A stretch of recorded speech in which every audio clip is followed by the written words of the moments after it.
Konoha village Naruto के अंदर बहुत ही ज्यादा इंपॉर्टेंट विलेज है, क्योंकि नारुतो की पूरी मेन स्टोरी इसी विलेज के अंदर है। Time to time Konoha village के अंदर काफी सारे अटैक्स हुए हैं और उनमें काफी ज्यादा डिस्ट्रक्शन हुई भी थी। मेजरली ऐसे 3 या 4 अटैक्स थे जिनमें कोनोहा ऑलमोस्ट पूरी तरह से तबाह हो चुका था, जिनमें से जहाँ तक 2 मुझे याद है वो थे अपने नाइन टेल्स का अटैक और अपने पेन का अटैक। जब पेन ने कोनोहा के ऊपर अटैक किया था तो कोनोहा पूरी तरह से बर्बाद हो चुका था। इतना बर्बाद हो चुका था कि कोनोहा को दोबारा बनाने के लिए उन लोगों को काफी ज्यादा टाइम लग गया था। ऑलमोस्ट सारे घर तबाह हो गए थे, बहुत सारे लोग इंजर्ड भी हुए थे एंड इवन कई सारे लोग मर भी गए थे, लेकिन फिर बाद में उन्हें जिंदा कर लिया गया। लेकिन मेरे हिसाब से पेन से भी ज्यादा भयानक अटैक किसी और ने किया था कोनोहा पे, और वो किया था नाइन टेल्ड बीस्ट ने, जब नाइन टेल्स को ओबितो ने अपने कैप्चर में कर लिया था। नाउ इस वीडियो के अंदर हम इसी इंसिडेंट के ऊपर बात करेंगे कि नाइन टेल्स के अटैक में क्या क्या हुआ था कोनोहा के अंदर, और मुझे ऐसा क्यों लगता है कि ये अटैक पेन के अटैक से ज्यादा डिस्ट्रक्टिव था। सबसे पहले तो ये बात समझ लो कि नाइन टेल्स ने जब कोनोहा के ऊपर अटैक किया था तब उस टाइम कोनोहा में मिनाटो होकागे था, और कोनोहा के पास उस टाइम पे हीलिंग के लिए भी कुछ खास चीज थी नहीं। जैसे पेन के अटैक के टाइम पे तो उनके पास 5th होकागे थी सुनाडे, जिसके पास खुद के अलावा दूसरों को हील करने की भी काफी बड़ी एबिलिटी थी। कोनोहा में आधे से ज्यादा लोग तो उसी की वजह से मरने से बचे थे।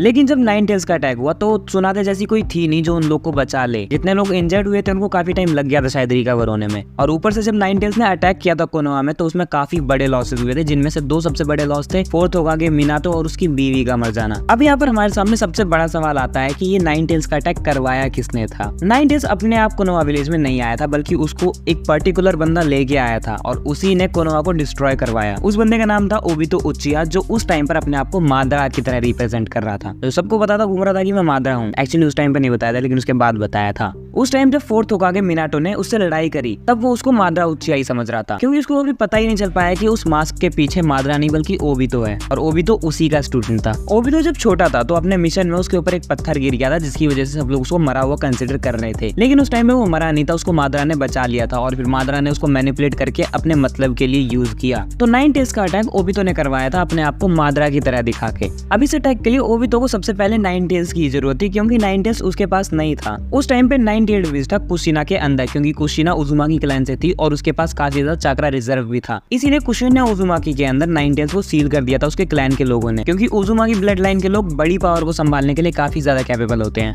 और उनके पास चाक्रा रिजर्व भी बहुत ज्यादा होता है। और इसके ऊपर भी उजुमाकी क्लैन की जो सीलिंग टेक्निक है वो सबसे बेस्ट मानी जाती है नारुतो के अंदर। लेकिन इस सीलिंग टेक्निक में भी एक फॉल्ट है, और वो ये है कि उस जुनचिरुकी के लिए एक पर्टिकुलर टाइम ऐसा होता है जब उसकी सील पे खतरा होता है, मतलब उस टाइम पे उसकी सील को अनसील किया जा सकता है और जो टेल्ड बीस्ट उनके अंदर बंद है वो बाहर आ सकता है। इसलिए वो जो एक पर्टिकुलर टाइम है उस टाइम पे उस जिनचुरिकी के ऊपर कुछ खास ध्यान दिया जाना चाहिए, ताकि उसके अंदर जो बीस्ट कैप्चर है वो बाहर ना आ पाए। ऐसा सिर्फ फीमेल्स में पॉसिबल है, क्योंकि ये टाइम होता है जब वो फीमेल किसी बच्चे को जन्म देने वाली होती है तब, और इसी चीज का फायदा उठाया था ओबितो ने। नारुतो के अंदर जितने भी बड़े लोग हैं, मतलब 3rd होकागे 4th होकागे और जितने भी कोनोहा के अंदर ऑफिशियल्स हैं जो सरकार की कुर्सी पे बैठे हुए हैं, उन सबको इस बात का पता था कि कुशिना के अंदर नाइन टेल्ड बीस्ट कैप्चर है। और जब कुशिना प्रेग्नेंट थी तो इस चीज के बारे में उन्होंने गांव में किसी को भी नहीं बताया, क्योंकि अगर कहीं से भी दुश्मन के कानों में खबर लग जाती कि कुशिना प्रेग्नेंट, तो वो लोग कुछ ना कुछ करके सील को जरूर तोड़ने की कोशिश करते, जिसकी वजह से नाइन टेल्ड बाहर आ जाता। ना अब इस चीज के बारे में लोगों को तो बिल्कुल नहीं बताया गया था, लेकिन जो मैंने तुम्हें कहा कि सरकार के लोगों को इन चीजों के बारे में पता था, तो ब्लैक एंड ब्लू में भी कुछ लोग ऐसे थे जो इस चीज के बारे में जानते थे, और उन्हीं में एक बंदा था काकाशी। अब काकाशी के पास ज्यादा कोई था नहीं जिसके साथ वो बात कर सके, इसलिए वो अपनी मरी हुई दोस्त रिन की कब्र पे गया और उसे जाके ये सारी चीजें बताने लगा। अब जब काकाशी रिन से बात कर रहा था तो यही बातें उसकी छुप छुप के ओबितो ने सुन ली थी, और ओबितो के लिए सबसे बड़ी अपॉर्चुनिटी बन गई नाइन टेल्स को निकालने की। जिस दिन नारुतो पैदा होने वाला था उस दिन कुशिना के लिए काफी सारी इंतजाम कर रखे थे। गाँव के लोगों को तो इस चीज के बारे में बिल्कुल भी नहीं बताया गया था। इसके अलावा कुशिना को गाँव से थोड़ा सा दूर ले जाया गया था, जहाँ पर वो नारुतो को जन्म देने वाली थी। इसके लिए भी उन्होंने काफी सारे ब्लैक एंड ब्लू ऑप्स के गार्ड्स को वहाँ पर रख रखा था, ताकि कोई बीच में आके उनको रोक ना दे। कोई भी बंदा अगर बाहर से आके कुछ भी प्रॉब्लम क्रिएट करने की कोशिश करे तो ब्लैक एंड ब्लू ऑप्स के मेंबर्स उसे संभाल ले। और इस पूरे टाइम कुशिना की सील को मॉनिटर करने के लिए मिनाटो भी वहीं पर था।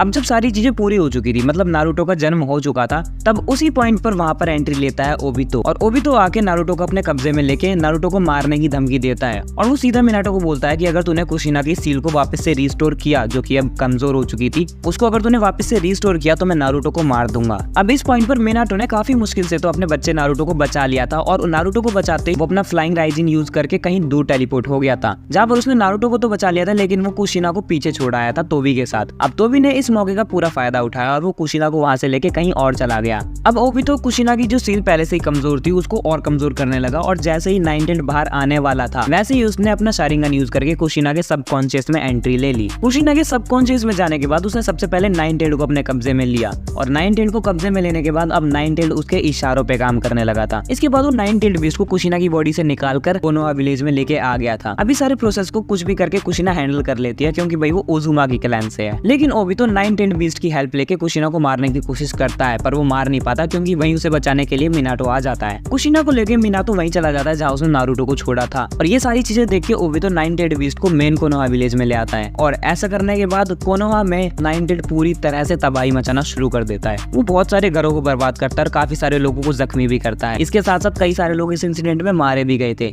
जिनमें से मेन थे इरुका सेंसेई के पेरेंट्स। अब जब nine tailed main Konoha village में अटैक करने वाला था तो उससे पहले ही कुछ लोग ऐसे थे जिन्होंने इस चीज को सेंस कर लिया था कि कुछ तो बुरा होने वाला है। इनमें से सबसे पहले था अपना इताची उच्चिया जो सासुके को लेके अपने साथ बाहर खड़ा हुआ था अपने घर के। उसने सडनली ये चीज रियलाइज कर ली थी कि कुछ तो बहुत बुरा होने वाला है और सासुके भी ये सारी चीजें समझ के रोने लगा था क्योंकि सासुके उस टाइम पे बहुत ही छोटा था। इसके अलावा काकाशी ने भी माइट गाय से ये कहा था कि हवा में उसको कुछ गड़बड़ नजर आ रही है और उसको कुछ अच्छी फीलिंग नहीं आ रही। और इसी के साथ साथ अपने हिरोजन सारुतो भी जो कि थर्ड होकागे रह चुके थे उनको भी पता चल चुका था कि कुछ बहुत बड़ी चीज होने वाली है कोनोहा के अंदर। और जैसे ही नाइन टेल्ड बीस्ट ने कोनोहा में अटैक करने शुरू करे तो एक ब्लैक एनबू अपने आगे थर्ड होकागे को बताया कि भाई ऐसा ऐसा हो रहा है। जैसे ही उसने थर्ड होकागे को बताया वैसे उसने देखा कि थर्ड होकागे ऑलरेडी ही तैयार है अपना सूट बूट पहन के। अब नाइन टेल्ड ने जब अटैक करना शुरू कर दिया था तब मिनाटो थर्ड होकागे और काफी सारी मिलिट्री फोर्स वहां पर आ गई थी नाइन टेल्ड बीस्ट को रोकने के लिए। इनकी यहाँ पर काफी सारी लड़ाई चली जिनमें से थर्ड होकागे ने नाइन टेल्ड को रोकने की कोशिश करी, ब्लैक एनबू ऑप्स ने लोगों को रेस्क्यू करने का काम किया और मिनाटो ने लड़ाई करी ओबितो से। जहाँ पर मिनाटो को ये बात नहीं पता चली कि ये बंदा ओबितो है लेकिन वो उसको माद्रा समझ बैठा था और उसको ऐसा लग रहा था कि ये सारे काम माद्रा करवा रहा है क्योंकि उसने पहले भी ऐसा करने की कोशिश करी है। और जैसा कि हम सब जानते हैं कि मिनाटो कितना ज्यादा टैलेंटेड और पावरफुल था, वो ओबितो को ज्यादा टाइम नहीं लेता हराने के लिए। मिनाटो बिना टाइम गवाए ओबितो को अपने रासेगन से हिट कर देता है और रासेगन से हिट करने के बाद ही वो ओबितो के ऊपर एक कॉन्टैक्ट सील को प्लेस कर देता है जिसकी वजह से नाइन टेल्ड बीस्ट का जो कंट्रोल ओबितो ने ले रखा था